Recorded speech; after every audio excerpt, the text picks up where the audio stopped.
Tout entrepreneur rêve de se retrouver en situation de monopole. Il peut fixer ses prix, gagner beaucoup d'argent. Mais évidemment, celui qui trinque, c'est le consommateur. Donc un rôle majeur de l'État, c'est d'empêcher la création de monopoles. Parce que l'abus de position dominante, c'est pas théorique, c'est une réalité qui coûte très cher. Alors ça date un peu, mais souvenez-vous d'AT&T aux États-Unis. Après le démantèlement de ce monopole en 1984, le prix des appels longue distance ont chuté d'environ 40%.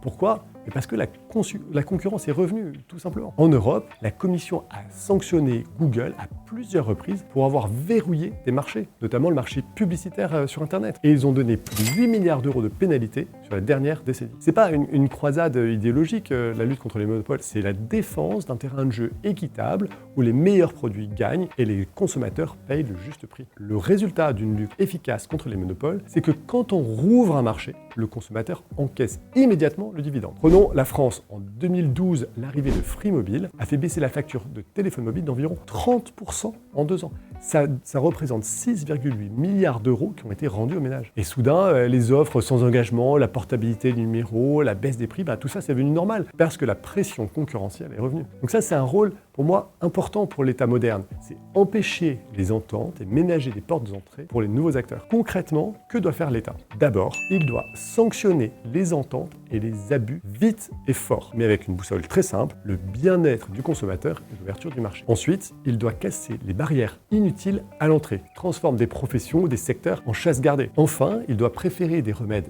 pro-concurrence aux subventions permanentes. Assurer l'interopérabilité des numéros, la portabilité, accéder aux interfaces essentielles et séparer structurellement des entreprises en dernier recours. Donc l'objectif, c'est pas de punir les grandes entreprises, c'est de protéger la possibilité qu'un petit devienne grand. C'est aussi une arme anti-inflation la plus propre qui soit. Quand la concurrence joue, les baisse sans avoir besoin de recourir à la planche à billets ni faire des contrôles administratifs. Donc la morale de l'histoire, c'est la vertu publique, c'est pas d'annoncer des boucliers et des subventions, c'est de briser les rentes qui rendent ces boucliers nécessaires. Donc si vous voulez une France qui fait moins mais mieux, vous devez commencer par un État qui protège la concurrence partout où c'est possible et n'accepte le monopole que là où c'est strictement nécessaire. Voilà, donc si ce combat vous parle, abonnez-vous, partagez cette vidéo et dites-moi en commentaire le secteur où vous voyez une rente à briser. On fera la suite ensemble.